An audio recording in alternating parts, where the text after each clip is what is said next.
ಈಗಿನ ಕಾಲದಲ್ಲಿ 60-70 ವರ್ಷಗಳು ಬದುಕಿದ್ರೇನೆ ಪವಾಡ ಅನ್ನೋ ಸ್ಥಿತಿ ಇದೆ.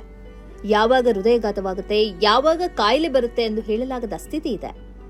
ಅತ್ಯಂತ ಆರೋಗ್ಯ ವ್ಯಕ್ತಿ ಕೂಡ ದಿಢೀರ್ನೆ ಹೃದಯಘಾತಕ್ಕೆ ಒಳಗಾಗಿ ಸಾವಿಗೀಡಾಗುವ ಸುದ್ದಿಗಳು ದಿನನಿತ್ಯ ಬರ್ತಾ ಇದೆ. ಇಂಥ ಸಂದರ್ಭದಲ್ಲಿ 142 ವರ್ಷಗಳ ಕಾಲ ವ್ಯಕ್ತಿಯೊಬ್ಬ ಜೀವಿಸಿದ್ದಾರೆ ಎಂದು ಹೇಳಿದರೆ ನಂಬುವುದು ಸುಲಭ ಅಲ್ಲ. ಆದರೆ ಇದು ನಿಜ. ಇವರು ಸೌದಿ ಅರೇಬಿಯಾದವರು. ಅವರ ಹೆಸರು ನಾಸರ್ ಅಲ್ ವದಾಯಿ. ದಿನದ ಹಿಂದೆ 142ನೇ ವಯಸ್ಸಿನಲ್ಲಿ ಇವರು ನಿಧನರಾಗಿದ್ದಾರೆ. ಸೌದಿಯ ರಾಜಧಾನಿ ರಿಯಾದ್ನಲ್ಲಿ ಇವರು ಕೊನೆಯುಸಿರೆಳೆದಿದ್ದಾರೆ. ಸೌದಿಯ ಎಲ್ಲ ಬಗೆಯ ಏರಿಳಿತವನ್ನ ಕಂಡುಂಡ ವ್ಯಕ್ತಿ ಈ ನಾಸರ್. ಸೌದಿಯ ಏಕೀಕರಣದಿಂದ ಹಿಡಿದು ಈಗಿನ ಮೊಹಮ್ಮದ್ ಬಿನ್ ಸಲ್ಮಾನ್ ಅವರ ಹೊಸ ಸೌದಿಯವರೆಗೆ ಎಲ್ಲವನ್ನ ಇವರು ಕಂಡವರು. ಇವರು ಅಸಿರ್ ಪ್ರದೇಶದ ಧಹರಾನ್ ಅಲ್ ಜುನೂಬಿಯಲ್ಲಿ ಹುಟ್ಟಿದರು. ಇವರ ಕುಟುಂಬ ಬಹಳ ದೊಡ್ಡದು. ಮಕ್ಕಳು, ಮೊಮ್ಮಕ್ಕಳು, ಪತ್ನಿಯರು ಸೇರಿ 134 ಮಂದಿ ಇದ್ದಾರೆ. ತನ್ನ 110ನೇ ಪ್ರಾಯದಲ್ಲಿ ಅವರು ಮರು ಮದುವೆಯಾಗಿದ್ದಾರೆ. 3 ಗಂಡು ಮಕ್ಕಳು ಮತ್ತು 10 ಹೆಣ್ಣು ಮಕ್ಕಳ ದೊಡ್ಡ ಕುಟುಂಬ ಇವರದು.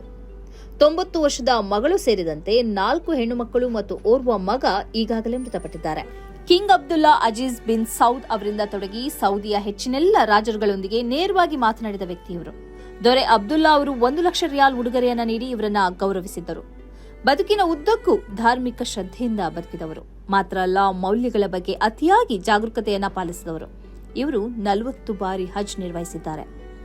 ಗೋಧಿ, ಬಾರ್ಲಿ, ಜೋಳ, ಮೊಸರು, ಚೀಸ್, ತುಪ್ಪ ಮುಂತಾದವುಗಳು ಇವರ ಇಷ್ಟದ ಆಹಾರವಾಗಿತ್ತು.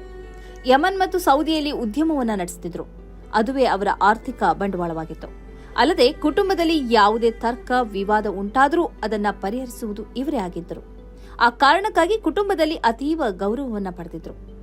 ಇವರ ನಿಧನವು ಸೌದಿ ಮಾತ್ರ ಅಲ್ಲ, ಗಲ್ಫ್ ರಾಷ್ಟ್ರಗಳ ಉದ್ದಕ್ಕೂ ಸುದ್ದಿಯಾಗಿದೆ.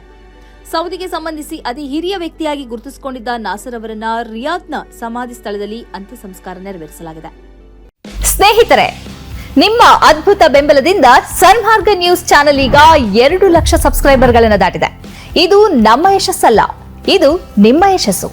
ನಮ್ಮ ಮುಂದಿನ ಗುರಿ 4 ಲಕ್ಷ. ಇದು ಕಷ್ಟವಲ್ಲ. ನೀವು ಮಾಡಬೇಕಾದದ್ದು ಸಿಂಪಲ್. ನೀವು ಸನ್ಮಾರ್ಗ ನ್ಯೂಸ್ ಚಾನೆಲ್ ವಿಡಿಯೋವನ್ನ ನಿಮ್ಮ ಸ್ನೇಹಿತರಿಗೆ, ಕುಟುಂಬದವರೊಂದಿಗೆ ಹಂಚಿಕೊಳ್ಳಿ ಮತ್ತು ಅವರಲ್ಲೂ ಸಬ್ಸ್ಕ್ರೈಬ್ ಮಾಡಲು ಹೇಳಿ. ನೀವು ಶಕ್ತಿಯನ್ನು ಕೊಡಿ, ನಾವು ನಿಖರ ಸುದ್ದಿ ಕೊಡ್ತೇವೆ. ಧನ್ಯವಾದಗಳು.